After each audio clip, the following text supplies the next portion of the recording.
Hoje é um dia muito especial porque nós entramos no livro de Levítico. Diga Baruch Hashem.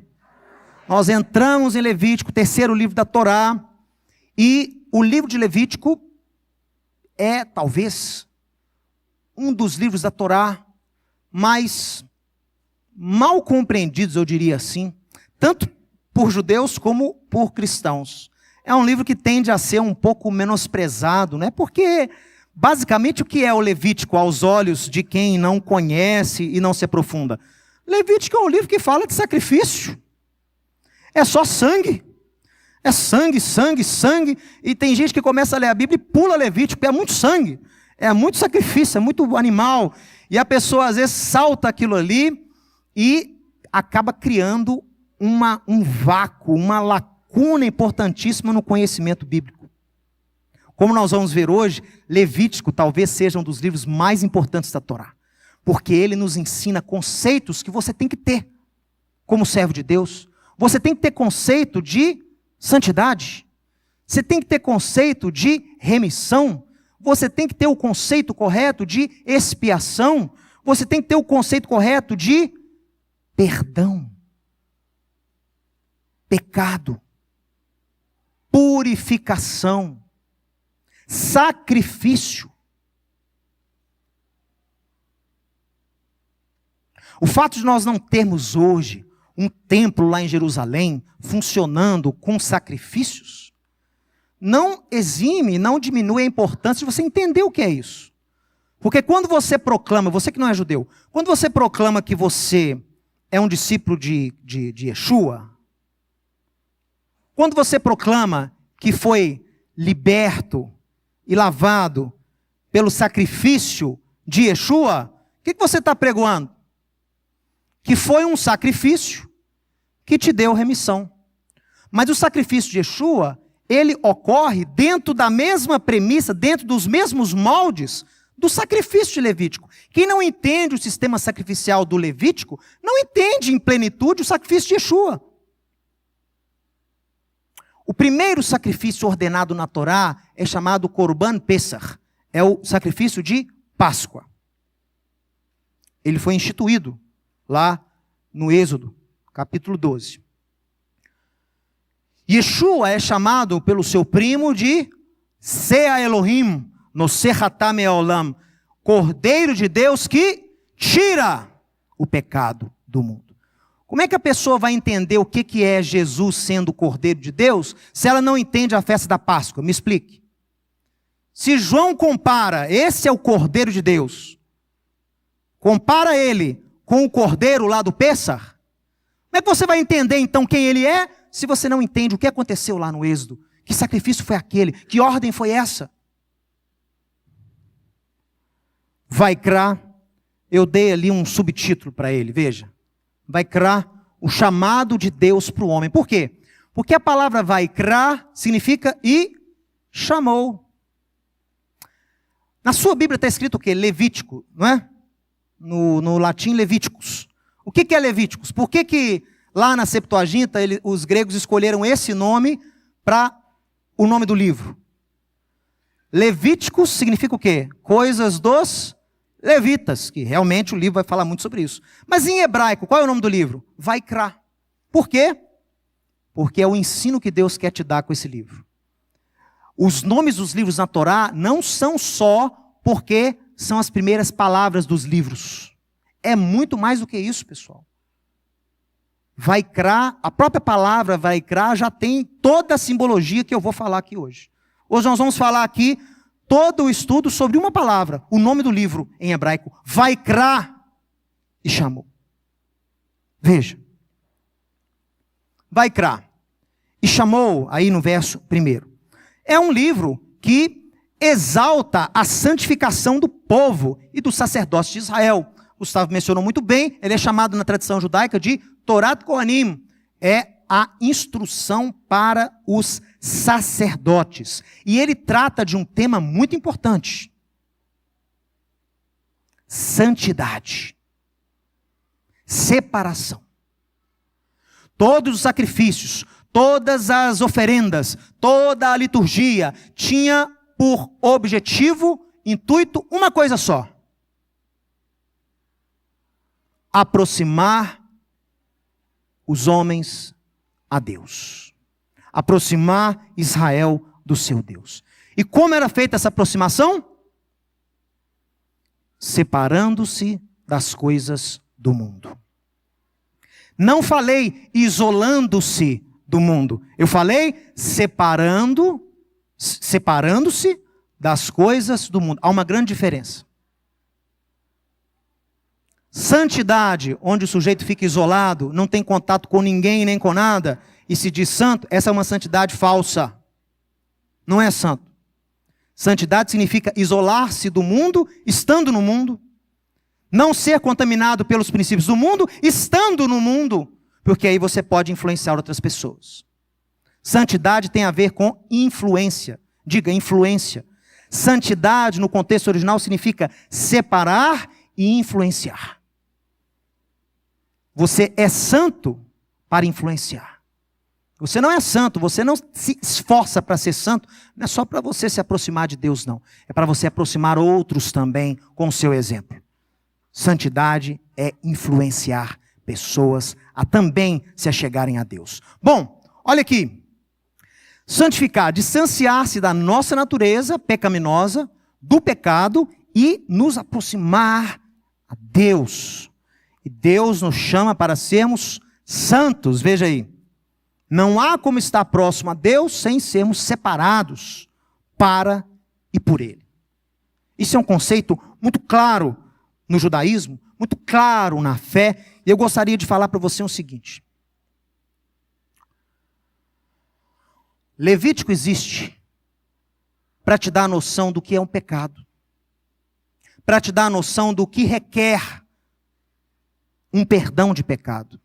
Como que Deus perdoa o pecado? Como que Deus pode apagar o seu pecado? Hoje de manhã você levantou, pecou. Ontem à noite você teve um pensamento. Ontem à noite você mentiu ou fez qualquer coisa que desagradou a Deus. Você errou o alvo, você pecou. Como que o Eterno lida com isso? Como você pode lidar com isso? Para isso que existe o Levítico. Para tratar de uma coisa que está dentro de nós. Para eu poder falar sobre Levítico, eu tenho que falar de Gênesis. Se Levítico vai tratar com o pecado, temos que estudar o que é a origem do pecado. Onde está a origem do pecado? Onde é a primeira vez que a palavra pecado aparece nas Escrituras, na Torá? Gênesis. Na fala de Deus para quem?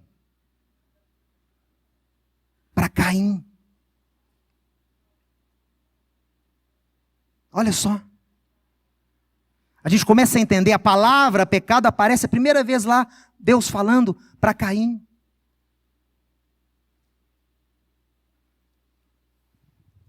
Deus consulta Caim, se não me engano, antes do assassinato. E pergunta para ele, olha, por que está triste o teu semblante? Se você não agir correto, não é certo que você será aceito? Se não, o quê? Eis que o pecado jaz à porta, pronto para te devorar. Mas cabe a ti, o quê? Dominá-lo. A linguagem desse versículo é extremamente poética e difícil de traduzir. Porque o linguajar que é usado ali é como se fosse um animal à espreita para dar o bote. E o Eterno usa a palavra ratá, pecado, falta. Essas palavras têm origem na queda de Adão. Adão foi criado um ser perfeito, pessoal. Não tinha nele nada de pecado, nada de errado. Ele era um ser 100% santo. João, no capítulo 1, fala que ele o quê? O homem foi feito à imagem do Messias. O Messias era luz, e é luz. Então Adão era um ser de luz também. Ele foi feito à imagem do Messias, à semelhança do Messias. Também era um ser glorioso. Mas, para cumprir aquilo que Deus queria para ele, Deus teve que dar para ele, o Adão, uma coisa que ele não deu para outro ser algum. Deus teve que dar para Adão uma coisa que nós chamamos de livre-arbítrio. O que é o livre-arbítrio? Contrariando o que você possa ter aprendido, não é fazer o que quiser, quando quiser. Livre-arbítrio na Bíblia, na Torá, é o poder para desobedecer a Deus. Livre-arbítrio traduz-se como o poder de desobedecer a Deus. Você acha que algum outro ser no universo, ser celestial, tem o poder de desobedecer a Deus? Você acha que Deus pode dar uma ordem para um anjo virar para Deus e falar assim, eu não quero te obedecer hoje, eu vou fazer isso. Vá lá e leve uma mensagem, hoje eu não quero. Gabriel, anuncie, hoje não, amanhã talvez. Nenhum ser no universo celeste pode fazer isso. Só você. Olha para o seu vizinho. Só ele tem o poder de desobedecer a Deus. Mas como que Deus ia colocar esse poder, dentro de um ser 100% santo? Pense comigo. Tem que entrar na mente do sábio de Israel para entender o texto. Entender o que é pecado. Entender para que se santificar. Preste atenção. A palavra hoje vai rondar em torno disso. Adão era 100% santo. Para ele desobedecer a Deus, ele tinha que ter uma motivação o quê? Tinha que ter algo que motivasse ou que tendesse a desobedecer ao mal. Não é isso? A pessoa que pode fazer o mal, ele tem o potencial de fazer o mal. Mas Adão não tinha isso dentro dele.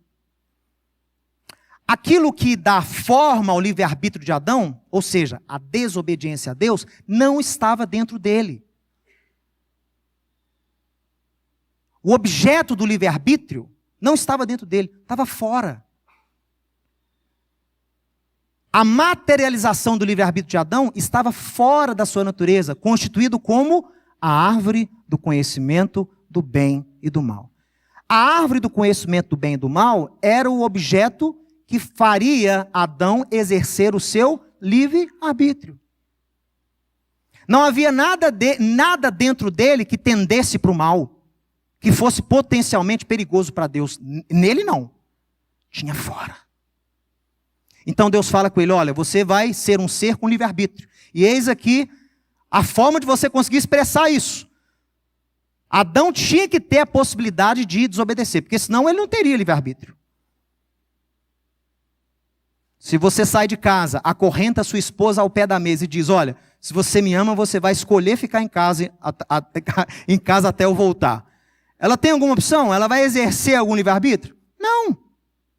Então Deus tinha que dar para Adão a potencialidade, a oportunidade, a capacidade de desobedecer. Como? Não algo dentro dele, mas algo fora dele, que foi a árvore do conhecimento do bem e do mal. Se ele comesse, ele estaria infringindo uma ordem direta de Deus.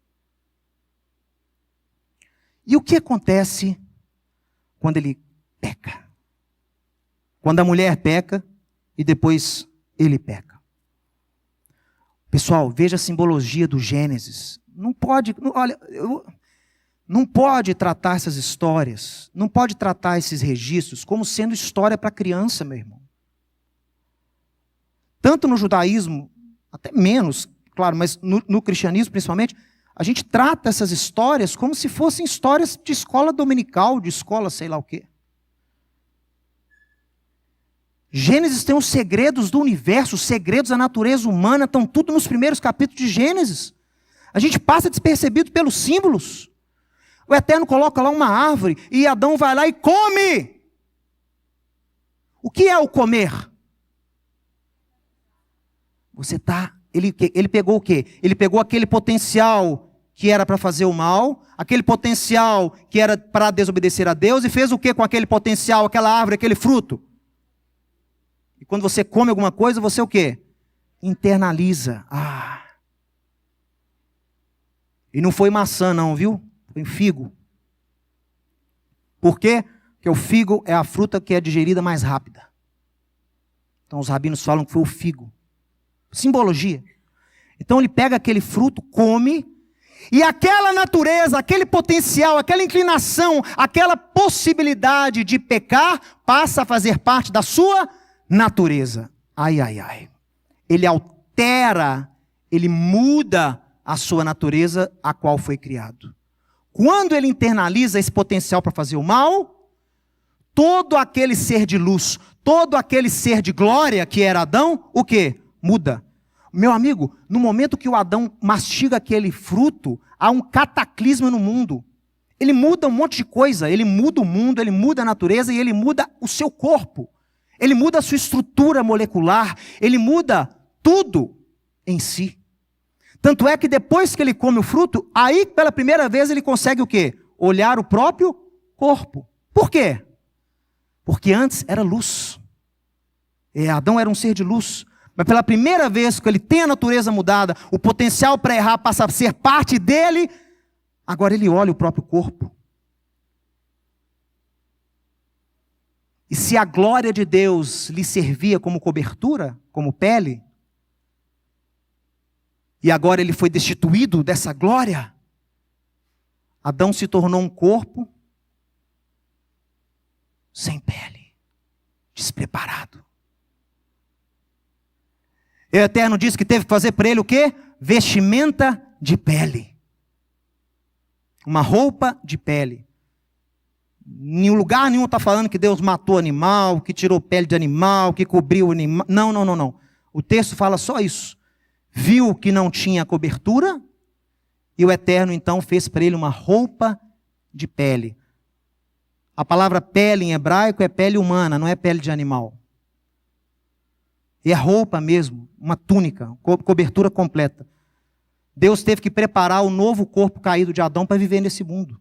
Que agora, sem a glória de Deus, o corpo estava despreparado, o corpo ficou exposto, não tinha pele. E aí o Eterno prepara o seu corpo para viver no mundo. Ele agora tinha esse potencial dentro dele para fazer o mal, antes ele não tinha. E as palavras de Deus a Caim explicam isso aí. Depois da queda de Adão, eu e você temos que conviver com o fato. O fato é, esta tendência para desobedecer a Deus está dentro de nós. E ela não é retirada de você com essa natureza. Se você tem esse corpo, se você é um ser humano, nascido de uma mulher, você também tem essa natureza. E você vai ter que conviver com isso. Até que você receba uma outra estrutura molecular de corpo, você vai ter que conviver com isso. Dentro de nós há então tendências. Uma tendência para fazer o bem e uma tendência para fazer o mal. É o que o apóstolo Paulo chama de inclinação da carne. Ele tirou essa expressão dos rabinos. Os rabinos chamam essa tendência para fazer o mal de yetzer, inclinação. Yetzer hará, inclinação para o mal. Yetzer hatov, inclinação para o bem. Só que não foi só isso que Adão te deu de presente. Não só ele colocou dentro de você uma tendência para fazer o mal, mas ele desequilibrou essas duas forças dentro de você. Naturalmente, a tendência para fazer o mal, ela sobressai logo nos seus primeiros anos de vida. Logo nos seus primeiros anos de vida, quem conhece você, a sua mãe e o seu pai, podem atestar isso. Com muito pouca idade, você já começou a demonstrar o quê? Que há dentro de você uma tendência para o mal também. Ninguém precisa ensinar uma criança a mentir. Ninguém precisa ensinar uma criança a esconder. Ninguém precisa ensinar uma criança a bater. Já está em nós. E se nós não nos atentarmos a isso, esta tendência ao mal, se não for controlada e subjugada, ela vai fazer o quê com o indivíduo? Eis que o pecado jaz aqui é o animal. Mas cabe a ti dominar.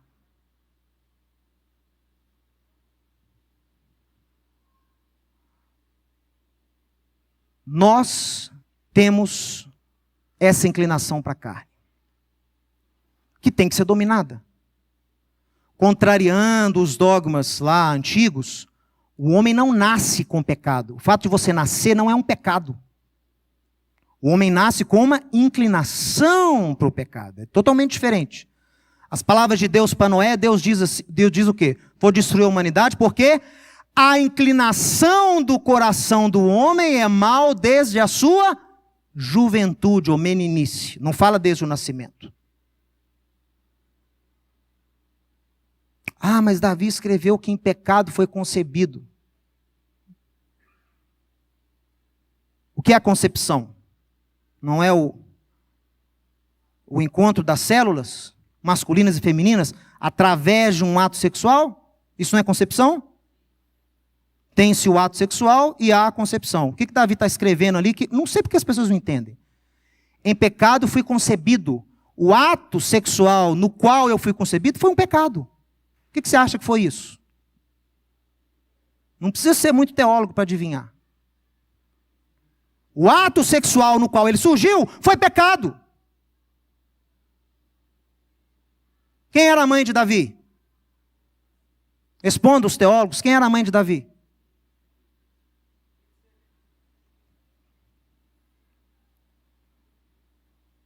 Porque ele era criado afastado dos irmãos. Porque quando Samuel convoca os filhos de Jessé para entre eles ungir o rei, Jessé não tem a mínima preocupação de chamar o menino Davi. Pense. Os salmos de choro e lamento que Davi tem de rejeição terrena, você acha que era por causa de quê?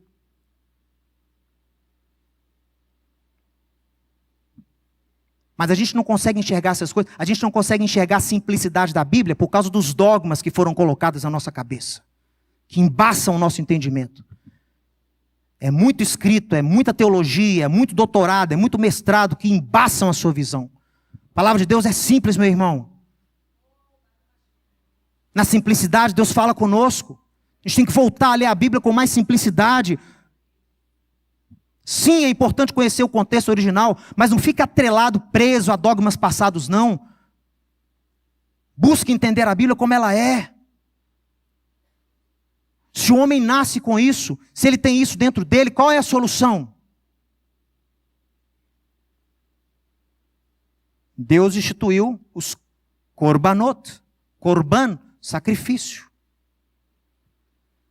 E a palavra korban, sacrifício em hebraico, vem da raiz o quê? Karov, que significa aproximar-se. Sacrifício em hebraico significa aproximar-se. Aproximar-se de quem? A quem? Deus. Quando o sujeito tinha uma falta e apresentava um sacrifício para o seu perdão, ele estava, na verdade, o quê? Aproximando-se a Deus. Porque o pecado separa o homem de Deus. Mas o sacrifício, mais o sangue, o quê? Aproxima o homem de Deus. Korban, sacrifício, karov, proximidade. Então Deus estava ensinando desde os filhos de Israel, desde aquela época, esse ato de trazer o sacrifício. Olha só, você peca. Aí você pega, tem que cumprir a liturgia de Levítico para ter o perdão dos seus pecados. Então você escolhia lá um animal, dependendo das suas posses. Podia ser até grão, mas geralmente dava para comprar um animalzinho. Você pegava lá que seja um novilho. Você trazia lá o novilho, tinha que ser sem mácula, sem defeito algum. Entendeu? Especial, você pegava aquele animal. E você, quando levava esse animal ao sacerdote, você tinha 3 fases. Você o quê? Você confessava o seu pecado com a esmirrar, com as mãos impostas sobre o animal. Olha isso, pessoal. O camarada punha as mãos no animal vivo. E o quê? Confessava a falta. O que significava isso? A culpabilidade dele passa a estar no animal. Por quê? Porque o pecado exige sacrifício. Pecado não é separação? A solução da separação é o quê? A aproximação. O que é aproximação em hebraico? Korban, sacrifício. E não há sacrifício sem sangue. Por isso que o autor de Hebreus diz, sem sangue não há remissão de pecados. Porque o pecado exige sacrifício, exige sangue. E aí o camarada transfere a culpa dele para o animal. Fala para o sacerdote, confessa para o sacerdote a culpa. E aí aquele animal era oferecido. O sangue era aspergido no altar e a carne era queimada no altar. E ali então nós tínhamos uma capará, diga capará. Capará significa expiação, cobertura do pecado. O pecado era coberto, era como se Deus encobrisse o pecado com o sangue inocente daquele animal. E aí depois daquilo tudo, o sacerdote virava para o judeu e dizia: olha, agora você foi aproximado a Deus. O sangue desse animal inocente verte no lugar do seu sangue. Agora você pode se reaproximar a Deus. Você entende que centenas de anos com essa alegoria, o sujeito acabava aprendendo o quê? Conceitos importantíssimos. A gravidade do pecado, sem sangue não há perdão, confissão é importante. Enfim. Mas esse sistema que Deus institui aqui, que ensina o homem sobre a gravidade do pecado, sobre a necessidade de se aproximar de Deus, esse sistema, ele era bom. E na época que ele foi instituído, ele cumpria com o seu objetivo. Mas, faltava ali um aspecto. Faltava o quê? Nesse sistema sacrificial, faltava algo que faria uma mudança no comportamento e na natureza do ofertante. Porque veja só, o ofertante ia lá, trazia o sacrifício, oferecia o animal, tinha o pecado coberto. Mas no outro dia ele pecava de novo. E no outro mês ele pecava de novo. E no outro... E era assim. Ou seja, esse sistema era bom, porque mantinha as pessoas próximas a Deus, mas era ineficaz para o quê? Para gerar uma mudança na natureza, no Yetzer Hará. Porque a Torá, a obediência aos mandamentos, ela controla a sua tendência para o mal. Mas muitas vezes, não é suficiente. O Eterno já havia, desde a fundação do mundo, preparado um sistema que não apenas cobrisse o pecado, mas que mudasse a natureza do ser humano. Que tirasse o pecado de dentro dele. Não tirando o Yetzer Hará, a tendência para o mal, mas subjugando-a à vontade de Deus. Ela está lá, mas ela é dominada constantemente pelo Espírito de Deus, pela tendência em obedecer a Deus. Essa mudança de natureza, Deus anunciou pelos profetas. Deus anunciou a Moisés que ela viria. Quando Moisés vê o Eterno passando pela fenda da rocha, um negócio inexplicável. O texto em hebraico é difícil de entender. A gente não sabe quem está falando, se é Moisés ou se é o Senhor. E disse o Senhor ao Senhor. O texto é assim. E aí ele proclama, lá no Êxodo 34, os 13 atributos de Deus. Adonai, Adonai, El Hanun, como ele vai falando os atributos de Deus. E um dos atributos é que tem graça a 1000 gerações e que tem a graça de perdoar a iniquidade. São duas graças. São duas graças que o Eterno planeja, que o Eterno prepara para manter Israel próximo a si.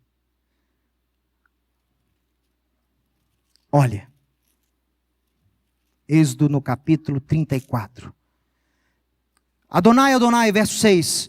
Deus compassivo e clemente e longânimo, grande em graça e em verdade. Essa primeira graça é a graça que expia os pecados, que cobre os pecados.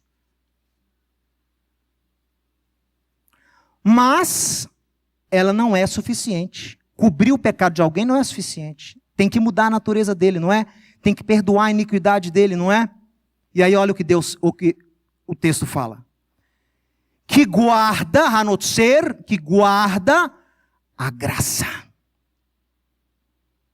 Que guarda a graça. Ou seja, uma graça, ele mostra e demonstra a Israel. Uma outra graça é guardada, hanotser. Ele está guardando, e essa graça que ele está guardando até um determinado tempo, ela serviria para quê? Olha aqui, olha o texto. Que guarda a graça em 1000 gerações, que perdoa o pecado e a iniquidade. Esta segunda graça, guardada por Deus até o tempo oportuno, vai servir para perdoar iniquidade, transgressão e pecado. Não como o perdão dos sacrifícios, korbanot, mas um perdão que muda a natureza do ofertante. Até quando Deus está guardando essa graça? Como Ele iria mostrar essa graça ao mundo? Teria que ser através de um sacrifício. Sem sacrifício não há perdão. Sem sangue não há remissão. Que tipo de sacrifício Deus instauraria no mundo para inaugurar essa graça que Ele estava aguardando, que iria mudar a natureza e perdoar os pecados? Será que Ele iria inaugurar um grande sacrifício no templo? Como o Eterno faria isso? Os profetas receberam a revelação. Os profetas receberam a revelação de um ungido de Deus, do Filho de Deus. Existe na Torá o conceito de Filho de Deus. Salomão escreve sobre ele, Davi escreve sobre ele. Filho de Deus não é um conceito cristão, é um conceito judaico. E os profetas falam que esse filho, que ao mesmo tempo que ele é filho de Deus, ele nasceria em Belém, seria judeu. O profeta Miqueias fala que ele nasceria entre os judeus, em Belém. E esse menino nascido em Belém, segundo o profeta Isaías, não seria um menino qualquer. Sabe por quê? Porque ele seria chamado maravilhoso conselheiro. Ele seria chamado príncipe da paz. Ele seria chamado pai da eternidade.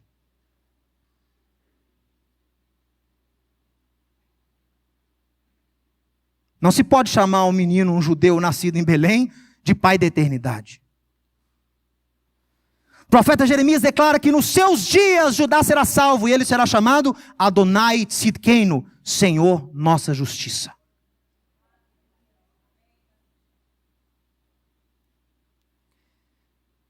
E Isaías declara que esse ungido de Deus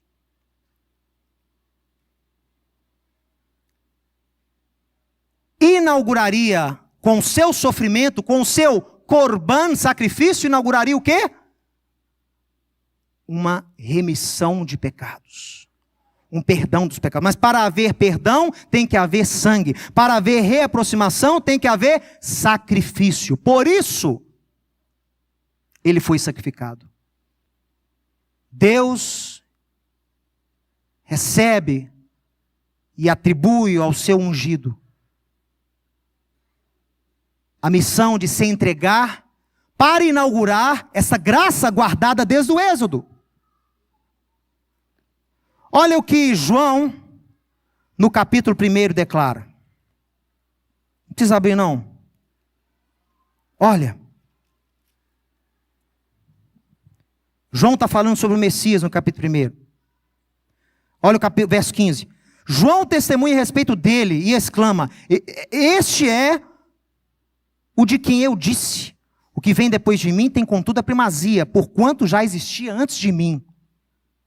Porque todos nós, verso 16 de João capítulo 1, todos nós temos recebido da sua plenitude, ou seja, de tudo aquilo que ele representa e tudo aquilo que ele vai passar, nós vamos receber da vida dele, da obediência dele, do sacrifício dele, nós vamos receber o quê? Graça sobre graça. Aqui ele está explicando Êxodo 34. Aqui ele está falando que a primeira graça o Eterno demonstrou através dos corbanotos, mas essa segunda que ele guarda, hanotser, que perdoaria pecados, seria inaugurada por quem? Pelo sacrifício do próprio Filho de Deus. Por ele, na sua plenitude, nós temos graça sobre graça. Esta graça que perdoa o pecado, esta graça que Deus notser, é inaugurada com o sacrifício de Yeshua. Por isso não é à toa que Yeshua era conhecido nos seus dias como Yeshua HaNotzri, Por que ele teve que ser criado em Nazaré? Por que Mateus exclama, foi em Nazaré para se cumprir a profecia, ele será chamado Nazareno? Não tem profecia nos profetas que fala que ele tinha que ser chamado Nazareno. Mas a Torá profetiza que esta graça seria notzer, seria guardada. Por isso que ele teve que ser chamado Yeshua HaNotzri, Yeshua o Nazareno. Yeshua o que guarda e o que anuncia essa graça, o que proclama, o que oferece essa graça remissora para o mundo, não é só para Israel não, para o mundo. E aí você lê, olha só. Pessoal, aí nós lemos esse texto aqui, o pessoal sabe de cor, cristãos evangélicos sabem de cor esse texto de João, e cantam sobre essa graça, graça, mas eu duvido que alguém realmente entendeu a profundidade desse texto, o que João estava querendo passar para aquela plateia judaica, usando conceitos judaicos para poder falar quem é o Messias para Israel. Yeshua é o Corban. Yeshua é o sacrifício que nos aproxima a Deus através do seu sangue e que inaugura a graça remissora. E essa graça de Yeshua, quando você nasce de novo nele, quando você tem uma experiência verdadeira com ele, o que acontece com você? Quando você é batizado, olha aqui, ó, a mikvê, quando você é batizado, em nome de Yeshua, no poder de Yeshua, o que acontece? Você entra ali nas águas. E ali na água, ficam o quê? Sua culpa, ficam as suas transgressões, ficam a consequência, muitas vezes, do juízo de Deus que você teria pela sua falta. E aí você emerge ali, você emerge como o quê? Uma nova criatura. Você nasceu de novo. Agora, não só, olha aqui, ó. O batismo em nome de Yeshua, na fé e da maneira correta pelo batizado, ele gera, para que ele existe? Para remissão de pecados. Não se iluda não. Pedro fala lá para aquela plateia em Atos capítulo 2, sejais batizados para a remissão dos vossos pecados. O batismo tem sim, em nome de Yeshua, a missão de inaugurar essa graça remissora sobre você. Por isso que quem aceitava Yeshua, quem tinha a revelação, quem era cheio do Espírito, tinha que ser batizado. Às vezes tinha um sujeito cheio do Espírito antes de ser batizado. Mas tinha que ser batizado. Cornélio profetizou antes de ser batizado, mas foi batizado depois. Precisava ter os seus pecados remidos. E nesse batismo de Yeshua, que era feito, muitas vezes o batismo, quando era apresentado para quem não era judeu, o camarada não sabia o que era isso. O que eu tenho que afundar nessa água aí, nesse poço, nesse estanque? Minha vida vai mudar? Meu destino vai mudar? Como Deus me vê vai mudar se eu afundar nesse tanque aqui 3 vezes? O batismo para o gentio era feito sempre assim, ó, apresentava Deus para ele, através da obra de Yeshua, clamando-se pelo Espírito de Deus. E aí, o sujeito quando saía da água, saía não só com os pecados perdoados, mas com uma nova natureza. Agora o quê? Agora o Espírito de Deus nele faria o quê com a inclinação para o mal? Faria isso aqui, ó. Ela está lá dentro ainda. Mas ela está o quê? Dominada. Subjugada. Condicionada à vontade de Deus. Sabe por quê? Porque na sua própria força você não consegue isso. Na sua própria força você vai ficar assim, ó. É o que os rabinos chamam do discípulo carnal, do crente carnal. Paulo fala isso. Uma hora está pecando, outra hora está aqui, outra hora está aqui, outra hora está aqui. É um crente carnal. Mas com o novo nascimento, a obra de Yeshua na sua vida, você faz isso, ó. E aí o vício que te prendia não te prende mais. Aí as práticas que te destruíam não te destroem mais. O pecado que te acorrentava não te acorrenta mais. Porque você teve uma mudança lá dentro. Seu pecado não está sendo só coberto. Seu pecado está saindo de dentro para fora. Eis o Cordeiro de Deus, Hanoseh Hatam Eolam. Eis o Cordeiro de Deus que tira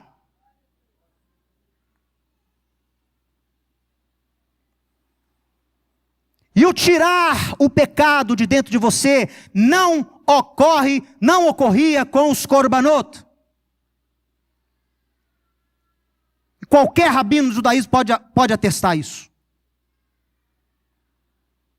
Não havia mudança de natureza. A culpabilidade era apagada, era coberta, mas a natureza não se transformava.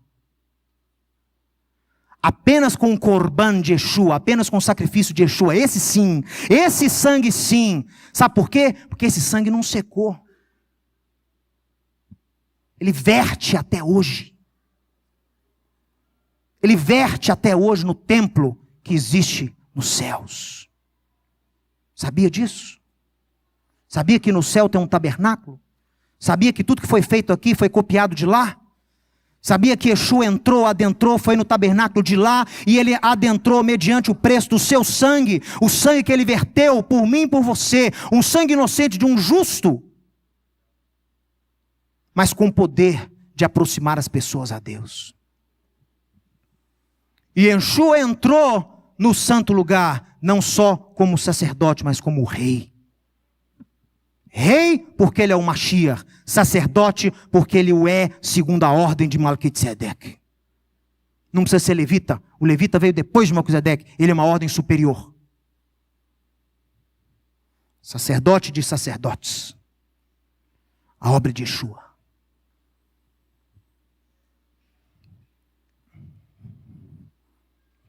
Nós temos que encerrar.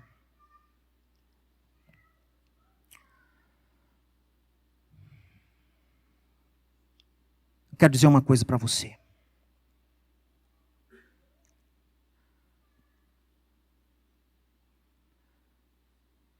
Crer, entender e vivenciar o corban de Yeshua não é só uma necessidade para o mundo, não. É uma necessidade para Israel. É uma necessidade da Torá. Não tem como entendermos nossa vida com o Eterno distantes desse sacrifício que os profetas anunciaram que teria que acontecer, para nos dar expiação, perdão dos pecados. Uma vez, um grupo de 30 coreanos, pastores, cristãos, visitaram um rabino lá em Nova York. Conheço esse rabino. Marcaram a visita, foram lá durante a semana. E aí, o rabino fez um tour com eles pela sinagoga, explicou cada elemento. Olha, esse aqui é Aron HaKodesh, aquele ali é o Ner Tamid, essa aqui é a Abimá. As orações que nós fazemos são sempre o Psuquei de Zimbrá, depois cantamos o Shema, depois temos a Amidá, depois temos a Criá, a leitura. E aí, abriu-se para perguntas. E um daqueles pastores disse: Rabino, onde o senhor guarda os animais? O rabino disse: como é? Onde o senhor guarda os animais para o sacrifício? Como assim animais? Nós não temos animais aqui. Não, mas como é que o senhor oferece sacrifício? Não, nós não oferecemos mais sacrifício, não há mais templo. Tá, não, agora fala a verdade. Onde o senhor guarda o bode, o cordeiro, as pombas? Pode falar. Meus amigos, nós não temos sistema sacrificial hoje em dia, não há mais tempo. Então, como o senhor lida com a questão do pecado?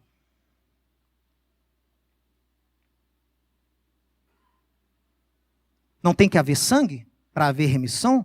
Não tem que haver sangue para haver perdão? Não tem que haver sangue para ter reaproximação? Se o pecado separa e o sangue aproxima, sangue de quem? Então, o senhor me mostra algum bode. O senhor me mostra alguma pomba. O senhor me mostra algum novilho. E o rabino instantaneamente entendeu. Ele entendeu. Ele entendeu que aqueles cristãos, pastores, criam em um princípio judaico muito forte.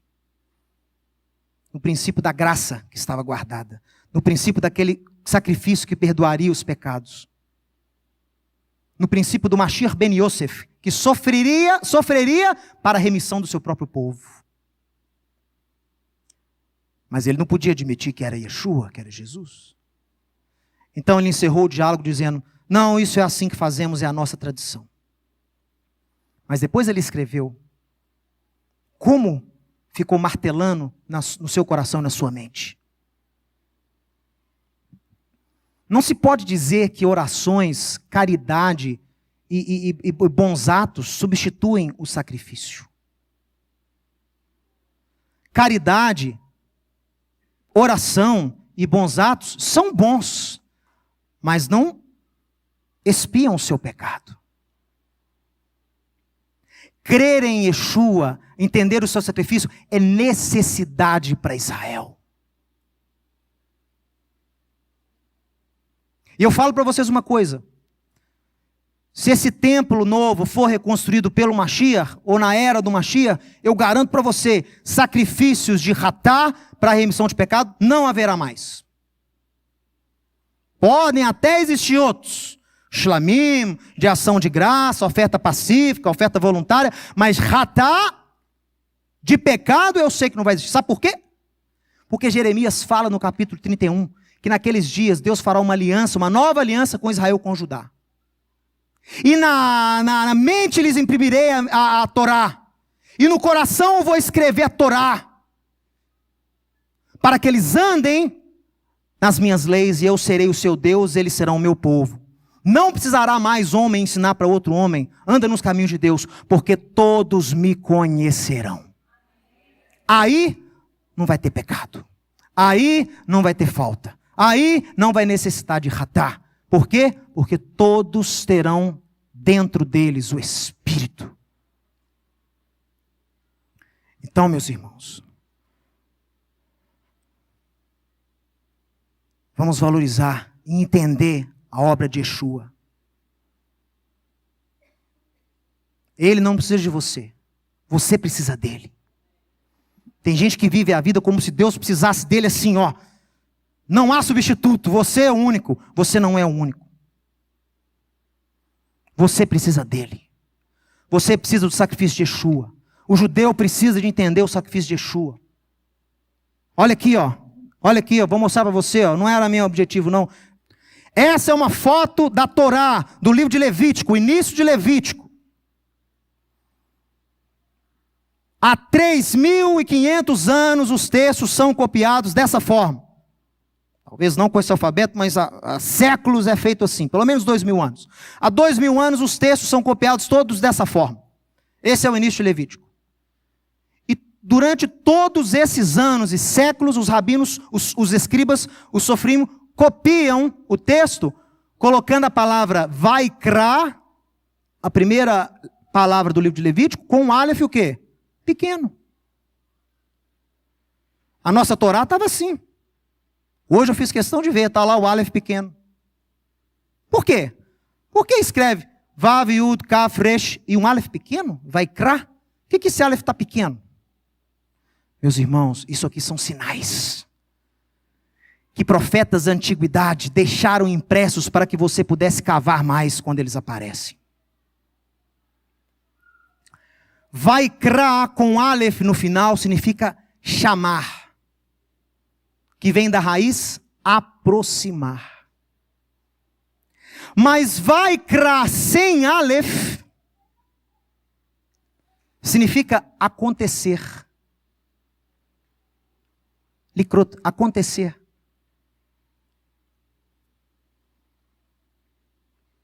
Os rabinos dizem que Deus chamou Moisés com Aleph, com Vaikra, porque Deus estava próximo de Moisés.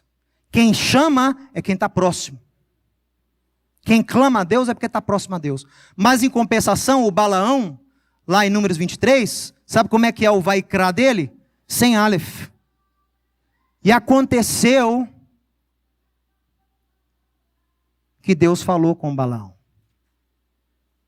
Mas para Moisés, Deus chamou. Ou você está próximo de Deus e Ele vai correr você, Ele vai chamar você com Aleph. Se você busca a santidade, se você obedece os mandamentos, você está próximo a Ele.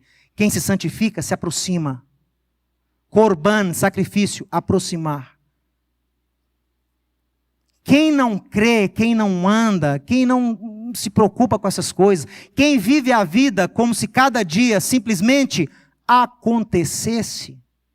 Quem crê que não há um Deus que rege a história. Quem crê que tudo é o acaso, a história é fruto apenas de coisas que passaram. E o futuro nem a Deus pertence, está para acontecer. Se você crê assim, a sua vida é um Vaikra sem Aleph. A sua vida é o quê? Só acontece. Você só vive. Sendo massacrado, sendo escravizado pelas suas próprias paixões, sendo pisoteado pelo seu Yetzer Hará, pela sua tendência ao mal. O maior inimigo do homem não é o Satã, não. O maior inimigo do homem é ele mesmo. O maior inimigo meu é o meu Yetzer Hará. O meu maior inimigo é o meu Yetzer Hará. Ele pode me derrubar.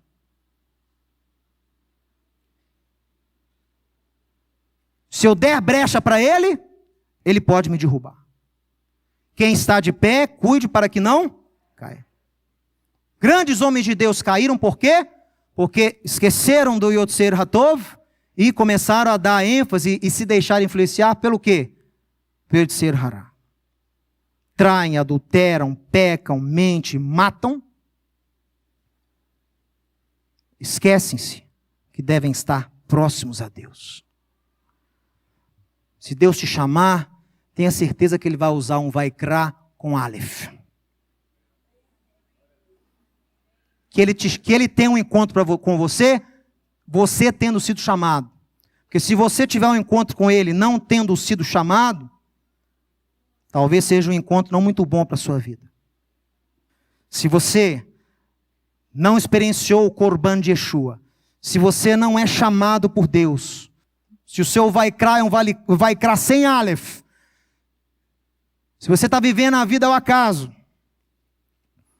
Deus vai te encontrar. Sabe por quê? Porque Deus é justo. Deus é justo.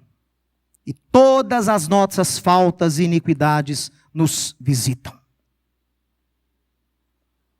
Se você não adentra na obra remissora do Filho de Deus, se você não faz uso dessa graça guardada, meu amigo, a sua iniquidade vai te visitar. Não só isso, Deus vai te visitar nessas iniquidades. Olha o que os próprios 13 atributos do Eterno declaram. Ele guarda sim a graça em 1000 gerações e perdoa a iniquidade, a transgressão e o pecado, ainda que não inocenta o culpado. E visita a iniquidade dos pais nos filhos e nos filhos dos filhos até a 3ª e 4ª geração.